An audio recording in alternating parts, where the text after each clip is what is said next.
el vídeo de hoy, Felipe nos cuenta su viaje a París con una Zundap del año 1941. No os lo perdáis.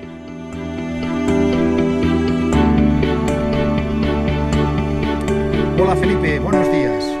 Muy buenos días, AutoStorix. ¿Cómo va? ¿Qué tal? Bien, bienvenido. Bueno, hoy nos vas a contar el viaje a París, Sí. ¿de acuerdo? Con una Zundap del Exacto. año 41. 41, sí. 41. Pero explícanos primero el origen de la Zundap. Pues el origen, pues un poco peculiar. La verdad que no suelen verse estas motos en España, en Barcelona. Pero esta en concreto fue comprada por mi abuelo en una subasta militar del ejército a finales de los 50 y desde entonces ha estado en la familia.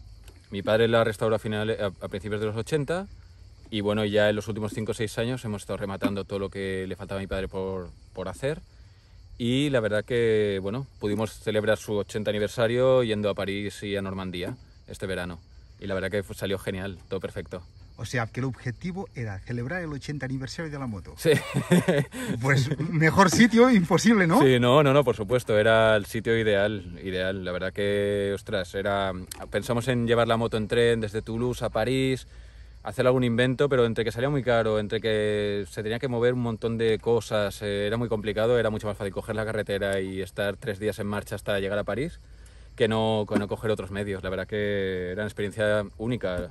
Leerlo toda la vida y vivirlo, ostras, nada que ver. La verdad que increíble. Sí, sí. ¿Cómo lo preparas? Un viaje a París con una Zundap del año 41. Pues no es fácil.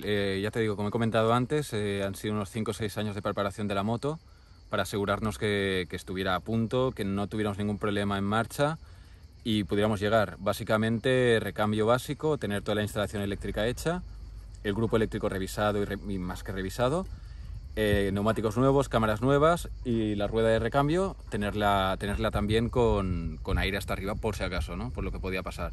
Son muchos kilómetros, muchos días, cada vez más lejos de casa y claro, es fácil encontrar recambios de una Honda, pero vete a París a preguntar por recambios de una Zundap del año 41, ¿no?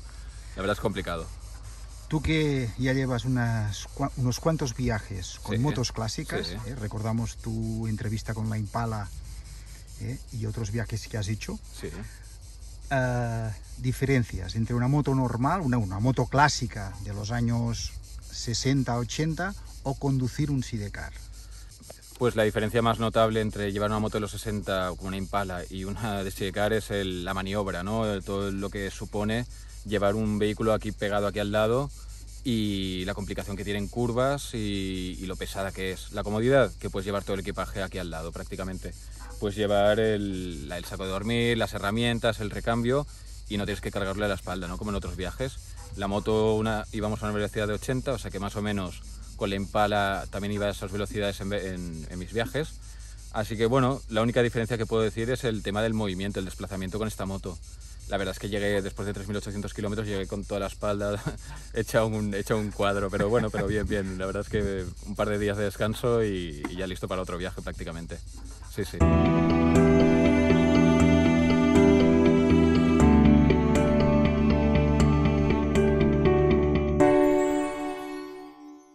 Felipe, bueno, va, ahora empieza.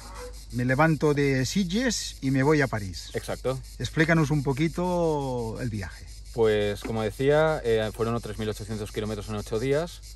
Ya es un poco el plan que tenemos previsto y serían unos 440 kilómetros diarios. Si superábamos el primer día, que era hasta Toulouse, seguramente el viaje iba a ir bien. Y así fue. Llegamos a Montauban, pasado Toulouse, sin ningún problema. Los problemas vinieron el segundo día, a partir de hacia Cahors, cuando íbamos hacia Saumur, donde está el famoso museo de tanques. Ahí tuvimos un problema con el tema de la llave del contacto del faro, que al ser una réplica pues se fastidió con el uso que llevamos dándole 5 o 6 años y tuvimos que hacerle un puente directo por dentro del faro. Gracias a nuestro amigo Dani de Autosefer, pues que me estuvo asesorando y diciendo cómo tenía que hacer este puente y pudimos continuar. La verdad que ese día llegamos y bueno, el tercer día ya fue cuando llegamos a la costa atlántica, a Mont Saint-Michel.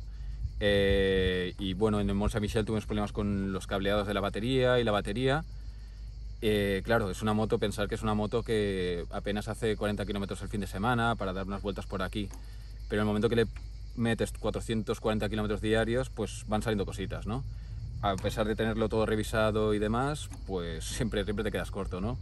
Pero bueno, es una moto que te permite parar y estar solucionando los problemas que salen y bueno, y ya está. En cambio, una moto moderna, una BMW GS, es que ni me planteo, ya si hubiera tenido un problema así el segundo día ya ni me hubiera lanzado.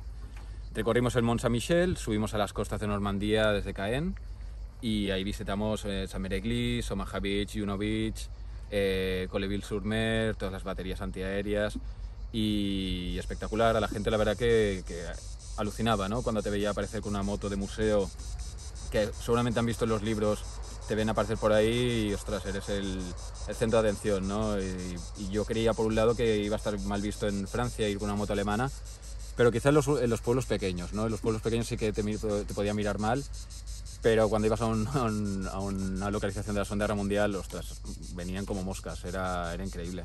Sí, sí, la verdad que una buena aceptación. Tras esto, tras visitar Normandía, nos dirigimos directos a París, que eran unos 250 kilómetros. Y el camino fue bien, la verdad que tuvimos un problema con el grifo de gasolina en el camino que empezó a gotear, pero el camino fue muy bien, fue unas 6 o 7 horas, fue un ratito, pero bueno, el día acompañaba y no hubo ningún problema. Por eso sí hay que decirlo, que toda esa zona en agosto estuvo lloviendo, pero cada día era lluvia, lluvia, lluvia continua. Lo único bueno, que probabas la moto bajo el agua y funcionaba bien, y se refrigeraba súper bien. Lo único malo, que claro, ibas mojado todo el día, ¿no? Y era muy incómodo, pero bueno, gajes del oficio, ¿no? Como se dice. En París, muy bien, también visitamos los principales monumentos, como el Sagrado Corazón, la Torre Eiffel, cruzamos el Sena, ¿no? Y la ciudad desde arriba hasta abajo. Y la verdad que estupendo, no ningún problema, el día también fue muy bueno. El único problema que está bastante lleno de gente, aunque menos que otras veces para ser París. Supongo que esto del confinamiento y el coronavirus ha ayudado a que pudiéramos circular por París sin mucho tráfico y del tirón, ¿no? Y nada, y a partir de ahí ya fue la bajada. Eso fue la ciudad más importante que visitamos y de las últimas en Francia, y ya fue directos hasta Barcelona. Fueron unos 2 días de bajadas de París y esos 2 días fueron los mejores. La moto la verdad que no tuvo ningún problema. Lo más gordo que tuvimos, aparte de un pinchazo en Normandía y luego cambiar la bobina de alta en París, fue un pequeño choque que tuve en Caen con un coche. Llovía mucho, me despisté un momento, el coche de delante frenó y choqué. Ya os podéis imaginar, ¿no?, cómo fue hacer el parte dentro del coche vestido de soldado alemán. Pero bueno, fue una experiencia y se lo tomaron bien. Al final lo importante era que nadie se había hecho daño y bueno, un par de cosas materiales de la moto y pudimos continuar, que está muy bien.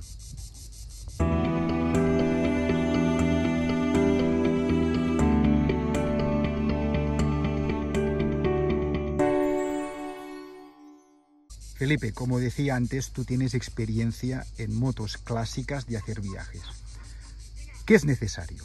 ¿Qué aconsejarías a un chico como tú, a una persona que se atreve a hacer un viaje con su moto clásica? ¿Es necesario saber mecánica, llevar herramientas, supongo? ¿Tienes que solucionar los problemas al instante o buscarte la vida? Así es, Ferran. El tema es ya no solo tener conocimientos de mecánica, que eso, mira, a muy malas, pero sí llevarte el recambio que necesites. Por ejemplo, cables de freno, de embrague, bujías, 4 herramientas para hacer nada, lo que puedas en el momento. Y si no, al menos tener una grúa o saber que puedes ir a un pueblo y dejar la moto en un taller y que te lo solucionen. Sobre todo más que nada en el mundo es ganas y atreverte, ¿no? Y lanzarte, de poder hacer un viaje con una moto que hace ruido, que que hueles a 2 tiempos, que llega sucio también, a veces no es del todo cómodo, pero por eso al final con las ganas se puede hacer todo esto. Pero sí, como es básico, es llevar 4 herramientas para poder tirar. Si te falla la bujía, oye, pues la cambias porque es una cosa de 5 minutos. Un pinchazo, hostia, llevarte las palancas y una cámara. No te lleves las palancas, pero llévate una cámara, porque pinchazos te los puedes solucionar en cualquier lado.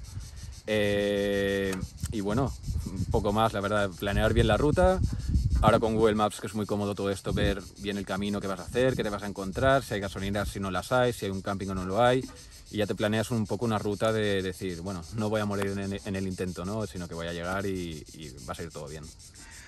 Felipe, cuéntanos cómo te has ido formando, porque yo recuerdo desde que tenías ya carnet de conducir, que venías al Guixaroya con la Zunda, te había visto por la noche, por la mañana a primera hora, trabajando con la moto. Supongo que has ido aprendiendo a base de golpes, ¿no? Sí, sí, es como se aprende con todo esto, porque además encontrar mecánicos que te puedan explicar el funcionamiento de esta moto, pues es complicado, ¿no? Pero al final es a través de los errores que te van saliendo, de los problemas que van surgiendo, irlos solucionando y encontrar la solución, ya no solo con mecánicos de Barcelona, sino muchas veces tengo que consultar fuera, a mecánicos alemanes especializados en alemanes que conocen estas motos y son problemas que suelen ser comunes, ¿no? Los conocen, te dan solución y mira, encuentras aquí a la persona que te puede ayudar y lo echas, ¿no? Para adelante. Pero sí, al final es ser un tozudo, estar todo el día con estas motos, ir dando vueltas, que surjan estos problemillas, mejor que no, claro, y ya está. Y bueno, darle solución y dar más vueltas, hasta que digas, ahora es el momento, ahora me puedo ir de viaje. Y si no, oye, estaremos muy cerca de conseguirlo, ¿no? Y si no, también nos podemos llevar las herramientas de lo que puede fallar. Pero ya te digo, en este caso, en este viaje en concreto, pues decidimos pues dejar la moto al punto, ¿no? De pues lo que me he comentado antes, de la instalación eléctrica nueva, todo el grupo nuevo eléctrico, neumáticos, bueno, todo cableados y dar vueltas. Y ya está, y poco más, la verdad. Y los años los años que hace que me saque el carnet hasta ahora, pues sí, la verdad es que hace que coges un poco de práctica con todo esto, la verdad que sí. ¿A qué nivel la pondrías la Zunda? Nivel. Me refiero a una moto diseñada a los años 40 y que aún sigue funcionando. De lo que conoces tú, lo que la has utilizado, la mecánica, sí. ¿Qué nivel? Yo la verdad es que es una moto de, no te voy a decir de 10, pero sí que es de un 8. La verdad es una moto de un 8. Es una moto en el fondo yo creo que es muy moderna ya para la época. Es una moto que puede ser equiparable a una Impala, de lo cómodo que es las cosas, de lo a mano que está, de lo fácil que es cambiar una rueda trasera.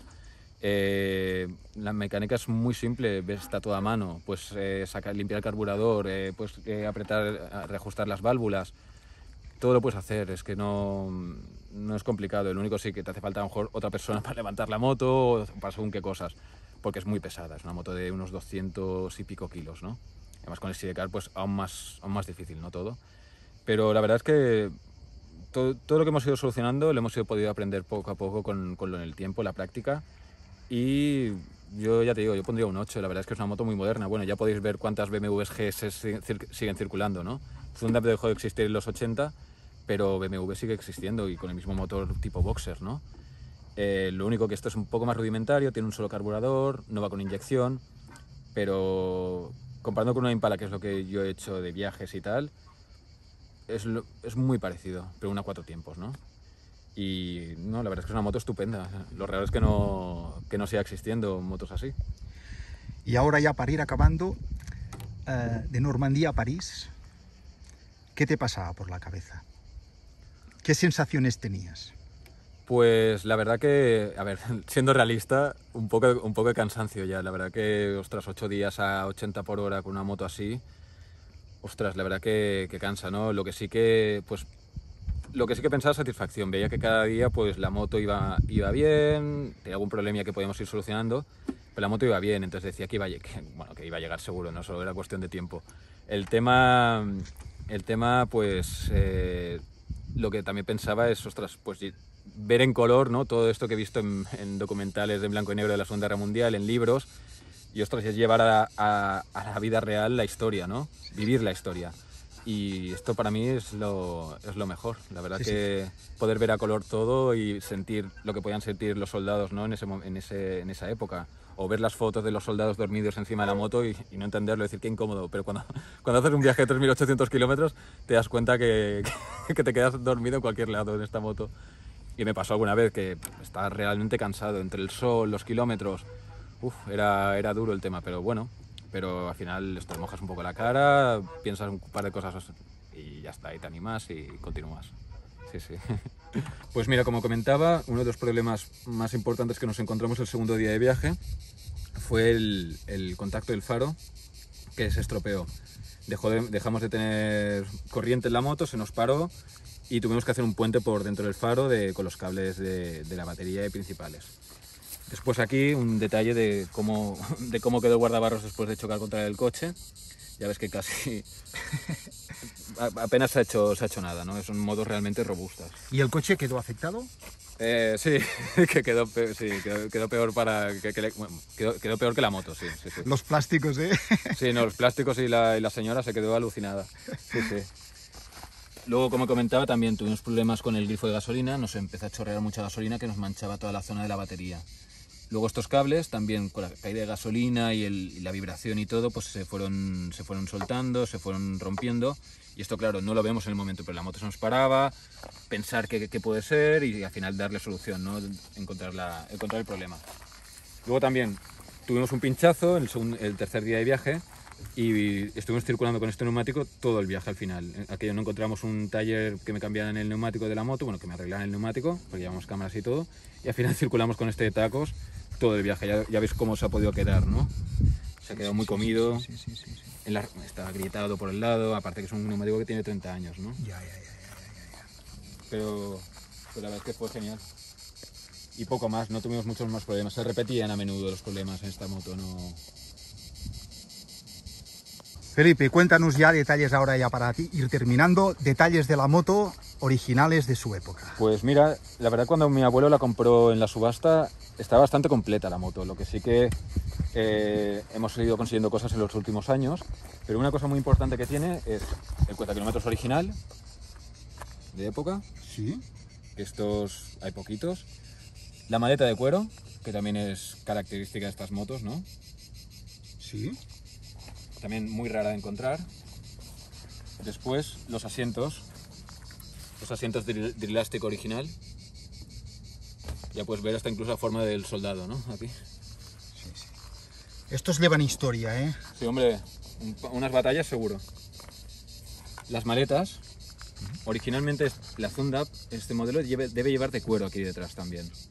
Pero también es una cosa de época, así que las mantuvimos, ¿no? Sí. Aparte que quedan muy bien. Para viajes son mucho más cómodas, son rígidas, no entra agua y son para siempre prácticamente. Luego, como comentaba antes, se ha ido completando la moto, ¿no? Se ha ido poniendo el reflectante, si veis muchas fotos de época, pues la lleva también los tornillos, detallitos de este tipo. El color no es original, se pintó en los 80, así que es una restauración antigua ya esta moto. El color, cuando se compró esta moto, aparte es un color variado, sobre todo predominaba el verde del ejército de tierra. Y bueno, y lo pintamos en Feldgrau que le da el toque, ¿no? Un poco más auténtico. El sidecar venía con un sidecar BMW, esto mi padre en los 80 ya se encargó de cambiarlo, conseguir la estructura y todo. ¿Hay recambios o es difícil? Cuando la restauró mi padre en los años 80 era muy difícil encontrar recambio de esta moto, así que pudo hacerlo con los medios que habían en el momento, ¿no? Y han ido fallando hasta que los últimos 5 o 6 años, pues hay muchas webs hay un par de webs muy importantes en Alemania. Estas webs venden de todo prácticamente, casi te puedes hacer una Zundap a piezas prácticamente.